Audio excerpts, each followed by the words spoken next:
blindagem do patrimônio dentro da holding. Vou falar um pouco sobre isso.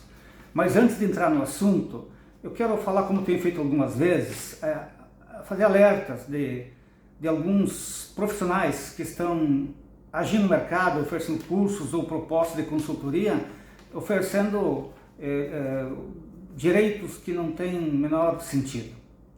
Alguns vêm falando de que pode passar a holding você pagando um tributo, podem blindar o patrimônio completamente, pode passar bens individuais para cada filho, enfim, algumas coisas que na prática não se sustentam, né? E esse nosso trabalho de cautela, de responsabilidade, que nós temos atuado sempre, ele vem, digamos, trazendo resultados. A exemplos disso, posso dizer que recentemente nós fomos contratados, estamos trabalhando em cima disso, com um trabalho com um grupo econômico do Rio Grande do Sul, da cidade de Passo Fundo, quando nós faremos um trabalho de migração de todo o patrimônio para dentro de uma holding, que atua no ramo de rede de supermercado, shopping center, construção civil, agronegócio e outras coisas. Alguns operam em pessoa física e outros em pessoas jurídicas autônomas, e nós faremos um trabalho então de fazer essa migração. Bem, então isso é um resultado de um trabalho, não é porque eu fiz uma postagem, porque eu escrevi um livro, nada disso, é porque estamos sendo reconhecidos no mercado.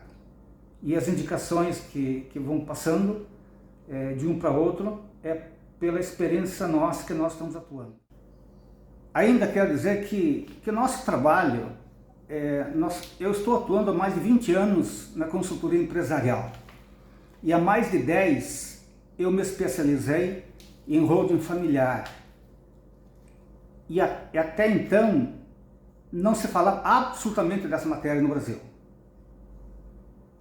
Simplesmente apareceu esses consultores aí a partir nos últimos 5 anos no máximo, né? Mas nós, em 2017, nós já publicamos um livro com toda a experiência que nós adquirimos nesse período, porque nada mais e nada melhor do que a experiência prática para conhecer. E até então, naquela época, não havia, em 2017, haviam 2 ou 3 livros publicados no Brasil sobre holding, e esses muito genéricos, feitos por teóricos que não trabalhavam na prática e nem sequer citavam os fundamentos jurídicos de tudo isso. E nós publicamos esse livro justamente falando dessa matéria e apresentando todos os fundamentos jurídicos para isso. E a minha própria holding da minha família, ela foi constituída em 2013, então são 10 anos já dessa holding, que nós já estamos com ela nos bens, todos os imóveis dentro dela, e com 10 anos dessa experiência. E isso são poucos que podem falar isso, se é que alguns mais poderão falar isso. Então, nós temos autoridade para falar, e é por isso que nós temos tido essa respeitabilidade no mercado. Bem, falando então agora sobre a blindagem do patrimônio, tem algumas questões que nós precisamos deixar bem claro que as pessoas precisam saber. A blindagem do patrimônio não se presta para deixar de pagar dívidas, para deixar de pagar tributos, enfim, ocultar patrimônio, nada disso. Porque cada vez se fortalece mais no Brasil o Instituto da Desconsideração da Pessoa Jurídica. O que é isso? Com esse instrumento, toda a dívida que a pessoa física do sócio possui, se o bem estiver numa pessoa jurídica do qual ela participa, esses bens poderão ser atingidos. Então, e como é que é isso? É toda? Não é que se fique toda. Mas existe é uma questão muito frágil que precisa ser trabalhada. Se você escorregar num ponto, você já pode colocar tudo a perder. Bem, dentre elas, eu quero citar um exemplo, então. Bom, primeiro, tirar o patrimônio da pessoa física para a pessoa jurídica enquanto já tiver um processo de execução em andamento é inútil, né? Mas, digamos, existem outras condições, por exemplo. Vamos imaginar o que é muito comum, né? Coloca o patrimônio da pessoa jurídica numa holding e esta pessoa jurídica, digamos, ela tem o patrimônio, mas a renda que ela recebe é da pessoa física, certo? Quem recebe é na conta da pessoa física. Bem, isso já é uma evidência clara de que existe uma chamada confusão patrimonial, que é um dos requisitos da desconsideração da pessoa jurídica, que está previsto no Código Civil e Código de Processo Civil, que é motivo para, então, desconstituir o vínculo da pessoa jurídica para entrar lá dentro e pegar o patrimônio que está lá dentro. Bem, mas, digamos, como é que então tem que entrar? Tudo bem, se entrar, digamos assim, vamos falar nessa hipótese falando, que é um exemplo. Se a renda entrar para a pessoa jurídica, também ela não pode simplesmente sair pagando conta com cheque da pessoa jurídica pagando conta qualquer. Tem que ter a prova da contraprestação. Então, direito da pessoa jurídica, digamos assim, entrou receitas de aluguel, de arrendamento, etc. Né? Esse dinheiro é da pessoa jurídica, não é da pessoa física. Então, pode passar para a pessoa física? Pode, mas como? Bem, primeira coisa, terá que se fazer contabilizar isso, né? Se não houve gastos ou houve poucos, esses são deduzidos contabilmente. E o restante, digamos assim, ele pode ser passado para a pessoa física. Então, a título de lucro. E se for lucro presumido, então, como a presunção do lucro presumido, no caso de receitas de aluguel, então, 32% da receita se presume que foi, então, lucro. Então, 32%, nós podemos pagar o tributo sobre 32% e o excedente, então, e esse valor, então, ele pode ser pessoa física, ir lá gastar o dinheiro, né? Agora, o excedente de 32%, se eu quiser passar a pessoa física, eu tenho que pagar imposto sobre o lucro real, certo? Que significa uma tributação expressiva. Então, são alguns exemplos que eu quero levar para que as pessoas possam entender um pouco do que nós estamos falando. Existem algumas cláusulas no contrato para evitar, digamos, alguns prejuízos para a sociedade, existem. Por exemplo, pode ser a cláusula de impenhorabilidade, inalienabilidade, enfim, tem algumas cláusulas que podem ser aplicadas. Agora, o que tem sido feito muito, ser falado, é que no momento que faz o contrato social, se coloca impenhorabilidade no contrato, põe uma cláusula, as cotas ou os bens dessas pessoas jurídicas não estão sujeitos a penhora, ou são impenhoráveis por força do artigo tal. Muito bem, isso é inútil. Quando que é possível aplicar a cláusula de impenhorabilidade? Essa cláusula, ela só pode ser aplicada nas doações. Então, constitui a holding com o patrimônio em nome dos patriarcas e depois os patriarcas vão passar para os filhos, né? Vão fazer uma doação para os filhos desse patrimônio, dessas cotas. Então, nesse caso, os doadores poderão instituir uma cláusula de impenhorabilidade. É uma condição, o bem era deles. Eles estão doando, mas sob uma condição. E essa condição é que o donatário não tem direitos absolutos sobre ela. Então, essa questão aí que as pessoas têm falado completamente sem fundamento nenhum. Ainda que uma pessoa jurídica pode estar protegida contra a penhora, que por algum motivo você consiga provar judicialmente que o patrimônio que está lá dentro não pode ser penhorado, ou as suas cotas podem ser penhoradas. Uma outra questão é os frutos desse patrimônio.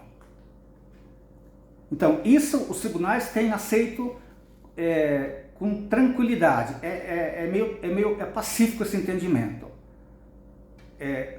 Se cotas ou o seu patrimônio, por uma razão, não pode ser objeto de penhora, os seus frutos podem.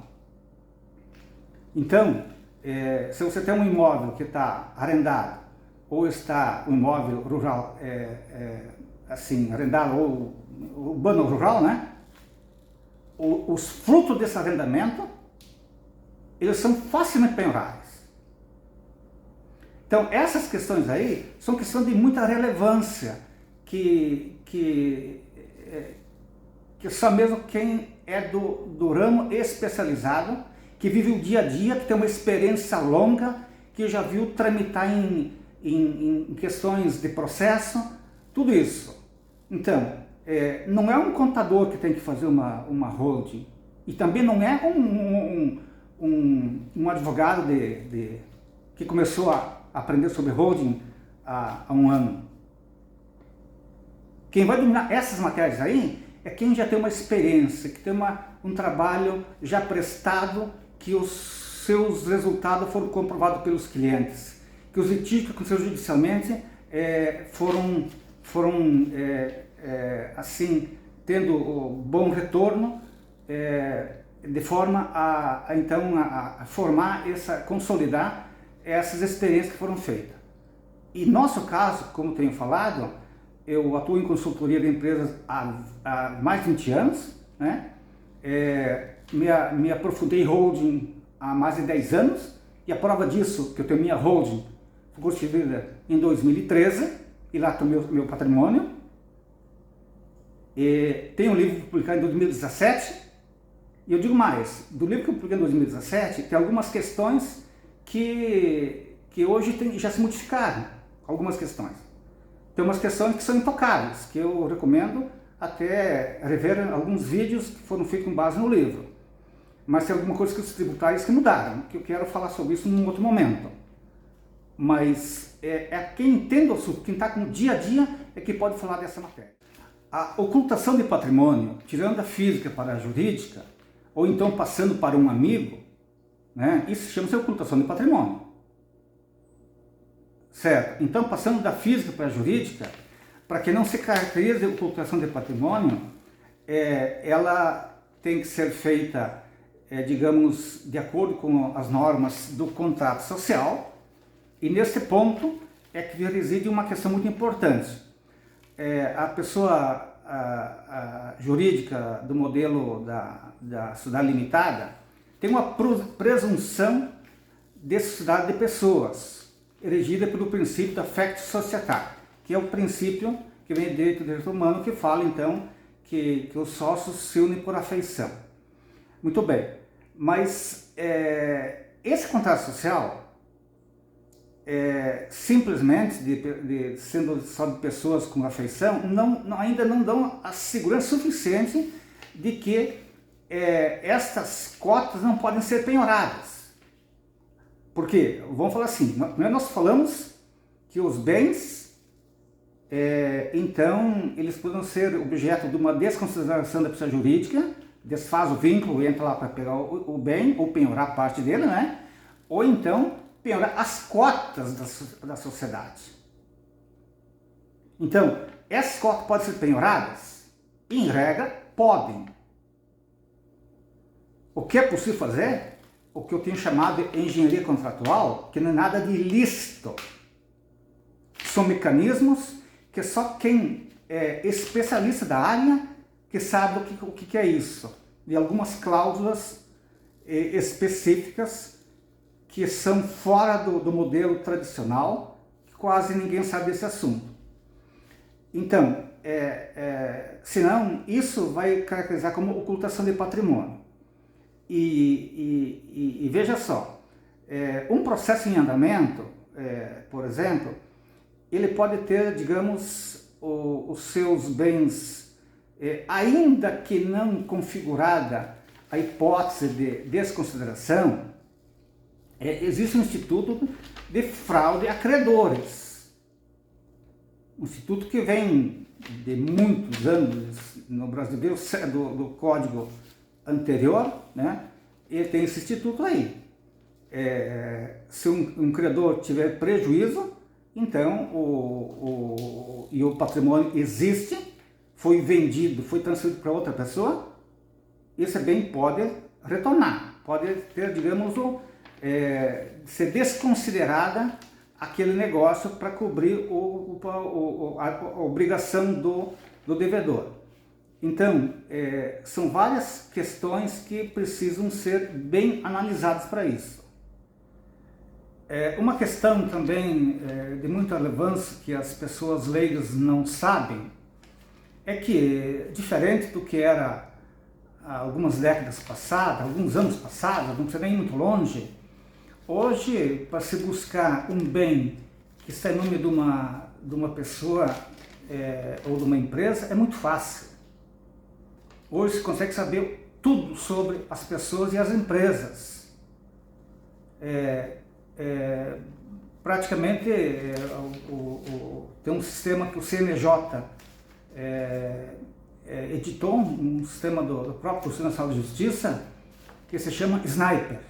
Esse Sniper, ele consegue buscar todos os bens dos sócios, das empresas, né, os seus sócios, os cruzamentos que isso tem, às vezes de transmissão de patrimônio de uma pessoa para outra, né, e troca de patrimônio, tudo isso, esse faz uma busca, traz um relatório detalhado, até com gráficos mostrando isso.